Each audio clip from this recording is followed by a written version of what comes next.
बातम्यांमध्ये आपण अनेकदा वेगवेगळे आकडे, वेगवेगळ्या योजनांबद्दल ऐकतो, बरोबर? पण या सगळ्याच्या मागे ना एक मोठी गोष्ट दडलेली असते, जी आपल्या लक्षात येत नाही. तर आज आपण काय करणार आहोत? आपण याच बातम्यांचे धागेदोरे जोडून भारताच्या विकासाचं एक मोठं आणि एकदम स्पष्ट चित्र पाहणार आहोत. चला तर मग थेट एका आकड्यानेच सुरुवात करूया.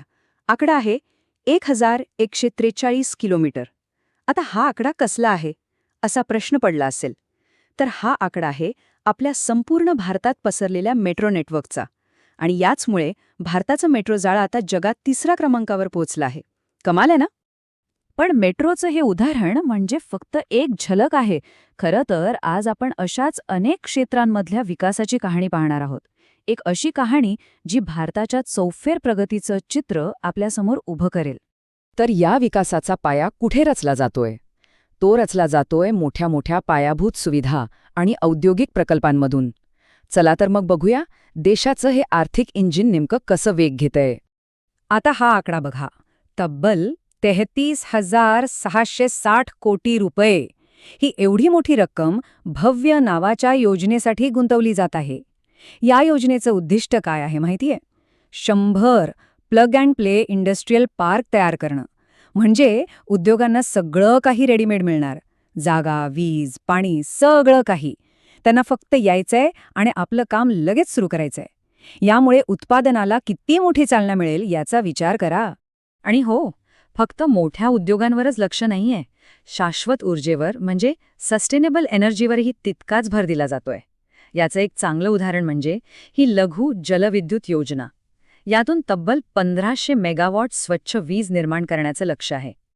बघा, पायाभूत सुविधा फक्त बांधून भागत नाही, तर त्यांचं व्यवस्थापनही तितकंच आधुनिक असायला हवं. आणि याच दिशेने एक मोठं पाऊल उचललं जात आहे.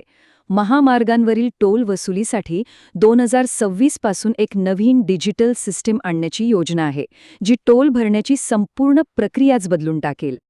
तर ही नवीन प्रक्रिया काम कशी करणार? समजा चुकून एखाद्याकडून टोल भरायचा राहिला, तर त्याला थेट डिजिटल ई-नोटीस पाठवून दुप्पट दंड आकारला जाईल. पण थांबा, यात एक महत्त्वाची सवलत पण आहे. जर 72 तासांच्या आत पैसे भरले तर हा दंड माफ केला जाईल. किती सोपं आणि पारदर्शक होईल सगळं. आता बोलूया सौर ऊर्जेबद्दल. या क्षेत्रात आत्मनिर्भर होण्यासाठी एक खूप महत्त्वाचं पाऊल उचललं गेलंय. सौर पॅनल बनवण्यासाठी लागणारे महत्त्वाचे घटक जसे की इनगॉट्स आणि वेफर्स आता ALLM फ्रेमवर्कमध्ये समाविष्ट केले आहेत. आता ALM म्हणजे काय? सोप्या भाषेत सांगायचं तर हे एक असं मॉडेल आहे जे गुणवत्तेची खात्री देतं आणि देशांतर्गत उत्पादनाला प्राधान्य देतं. याचा परिणाम काय होणार? तर जून 2028 पासून प्रकल्पांमध्ये देशात बनवलेले घटक वापरणं अनिवार्य होईल.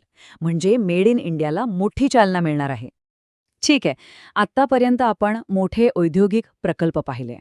पण आता देशाच्या त्या पायाकडे वळूया, जो खऱ्या अर्थाने लाखो लोकांना आधार देतो. हो, बरोबर ओळखलत, आपलं कृषी आणि ग्रामीण क्षेत्र. भारताच्या कृषी सामर्थ्याचं हे एक जबरदस्त उदाहरण आहे. तुम्हाला माहिती आहे का, जगात नारळ उत्पादनात भारत पहिल्या क्रमांकावर आहे. जागतिक उत्पादनातला आपला वाटा तब्बल 30% जास्त आहे. म्हणजे जगातल्या प्रत्येक 3 नारळांपैकी 1 नारळ भारतातला असतो. याचा थेट फायदा आपल्या लाखो शेतकऱ्यांच्या जीवनावर होतो. आता शेतकऱ्यांसमोर सर्वात मोठं आव्हान कोणतं असतं?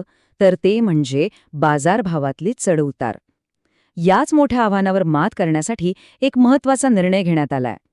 कापूस उत्पादक शेतकऱ्यांना किमान आधारभूत किंमत म्हणजे MSP मिळावी, यासाठी सरकारने भारतीय कापूस महामंडळाला 1700 कोटींपेक्षा जास्त निधी मंजूर केलाय.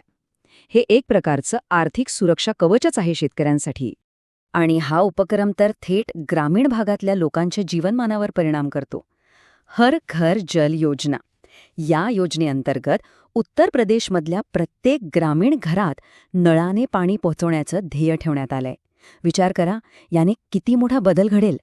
तर आतापर्यंत आपण आर्थिक आणि कृषी क्षेत्रातली प्रगती पाहिली. पण विकासाची कहाणी तेव्हाच पूर्ण होते जेव्हा ती लोकांच्या आयुष्यात खरा बदल घडवते. चला तर मग पाहूया सामाजिक विकासाच्या क्षेत्रात नेमकं काय घडतंय. हा आकडा खरंच खूप महत्त्वाचा आहे.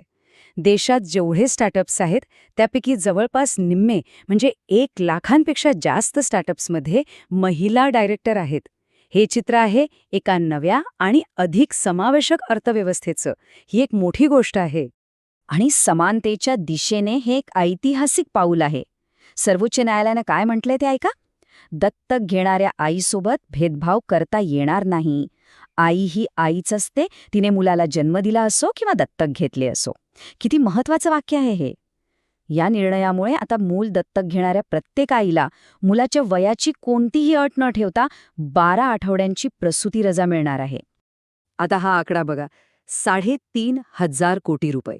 ही रक्कम आहे पंजाब शिक्षा क्रांती 2.0 या कार्यक्रमासाठी. जागतिक बँकेच्या मदतीने ही रक्कम पंजाबमधल्या शाळांचा दर्जा सुधारण्यासाठी आणि तिथल्या मुलांना चांगल्या संधी देण्यासाठी वापरली जाणार आहे. सर्वसमावेशकतेचं हे आणखी एक खूप छान उदाहरण आहे. आंध्र प्रदेश सरकारने दिव्यांग शक्ती योजनेअंतर्गत दिव्यांग व्यक्तींसाठी बस प्रवास पूर्णपणे मोफत केलाय. त्यांच्यासाठी फिरणं, प्रवास करणं किती सोपं होईल याचा विचार करा. हे एक खरंच खूप महत्वाचं पाऊल आहे. चला, आता आपण भारताच्या या कथेच्या भविष्यवेधी पैलूंकडे वळूया. बघूया की तंत्रज्ञान, वैज्ञानिक शोध आणि जागतिक स्तरावर भारत आपली भूमिका कशी आणखी मजबूत करतोय. पुढचा मुद्दा समजून घेण्यासाठी आधी एका नवीन शब्दाबद्दल जाणून घेऊया. तो शब्द आहे मॅक्सीन. आता हे मॅक्सीन आहे तरी काय? सोप्या भाषेत सांगायचं तर हे कागदापेक्षाही पातळ असलेलं एक मटेरियल आहे, ज्याच्यात 2 भन्नाट गोष्टी आहेत. एक म्हणजे ते विजेचं उत्तम वाहक आहे आणि दुसरं म्हणजे ते पाण्याला आकर्षित करतं. मग या मॅग्झिनचा उपयोग काय? तर IIT गुवाहाटीच्या संशोधकांनी याचा वापर करून एक असा पदार्थ तयार केलाय जो जगातल्या 2 मोठ्या समस्यांवर उत्तर ठरू शकतो. एक म्हणजे स्वच्छ ऊर्जा आणि दुसरं म्हणजे पिण्याचं पाणी. हो, हा पदार्थ स्वच्छ हायड्रोजन वायू निर्माण करू शकतो आणि समुद्राच्या खाऱ्या पाण्याला पिण्यायोग्य बनवू शकतो. केवढा मोठा शोध आहे हा. तंत्रज्ञानाच्या जगात विशेषतः AI मध्येही मोठी प्रगती होतीये. उदाहरणार्थ GPT 5.4चे हे 2 नवीन मॉडेल्स बघा. यातला मिनी मॉडेल जो आहे तो खूप वेगवान आणि कमी खर्चात काम करतो. तर नॅनो मॉडेल थेट मोबाईल किंवा लॅपटॉपवर चालवण्यासाठी बनवला गेलाय. या दोघांचाही उद्देश एकच आहे, प्रगत AIला अधिक सोपं आणि सर्वांसाठी उपलब्ध करून देणं. आणि भारताचा विकास फक्त देशापुरता मर्यादित नाहीये. सागर नावाची एक संकल्पना आहे, ज्याचा अर्थ आहे क्षेत्रातील सर्वांसाठी सुरक्षा आणि विकास. ह्याच संकल्पनेअंतर्गत हिंद महासागरात सागरी सहकार्य वाढवण्यासाठी भारत पुढाकार घेतोय. यातून प्रादेशिक सुरक्षा आणि सहकार्यामध्ये भारताची वाढती मोठी भूमिका स्पष्ट दिसते. तर आज आपण काय पाहिलं? आपण पाहिलं की भारत एकाच वेळी अनेक आघाड्यांवर प्रगती करतोय. एकीकडे महामार्ग बनत आहेत, तर दुसरीकडे शेतकऱ्यांना सुरक्षा मिळतेय, महिलांना त्यांचे हक्क मिळत आहेत आणि भविष्याचं तंत्रज्ञानही विकसित होत आहे. मग एक प्रश्न उरतोच की ह्या सगळ्या क्षेत्रांपैकी पायाभूत सुविधा, सामाजिक समानता की तंत्रज्ञान, कोणतं क्षेत्र भारताचं पुढचं दशक ठरवेल? यावर विचार करण्यासारखं आहे, नाही का?